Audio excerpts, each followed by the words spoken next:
stvarno Šero što imaš ti ovo.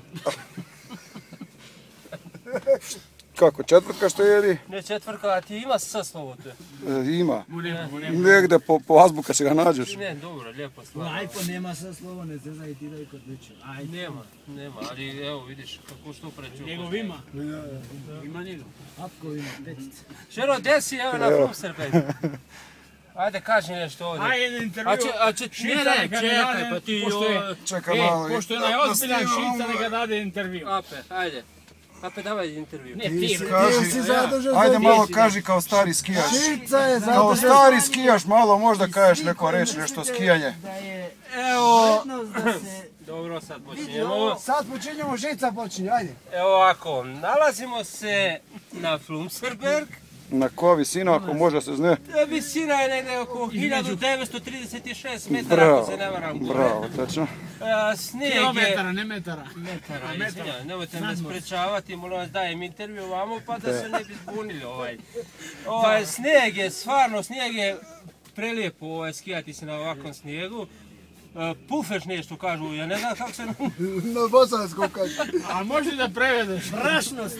Ne, nije, stvarno, divota je ovako se skijati. Mislim, ovo je zimski sport koji mi trebamo svi ovo da radimo. Ali vreme nije idealno danas baš. Dobro, sad se malo smučno Što se stiče vremena, super je. Pa vidiš koji snijeg, sve. Evo, gospodin Sabi, oni si tu i oni mogu nešto da kažu. Da potvrđujemo. Da, evo vidiš. Oni su pečat, znači oni to vjeravaju gotovo. A naš opet to je snowboard koji vozi suze na oči. Kad vozi... Suze na oči. Ja. Dakle, evo malo ćemo da otvorimo da vidimo panoramu gore, da se vidi kako to izgleda, male slična magla. Mislim, ali stvarno je divota skijati se u ovakvoj planini. Zatvaramo haubu. Zatvaramo haubu, da. Ne, nije bilo potrebno da se zatvore, vrućina je ovdje unutra.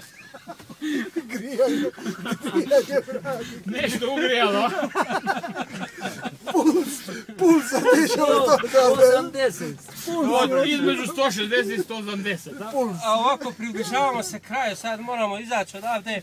Želio bi da pozdravim sve koji su članovi dijaspore. Mislim, to je jedna stranica stvarno što vrijedi pogledati šta ima unutra. To je naš režiser Recepi Šerif koji stvarno radi čovjek za sevap. Mislim, Bog neka njega, Allah neka nagradi i tako dalje, i tako dalje. Znači, krećemo, približavamo se. Idemo dalje.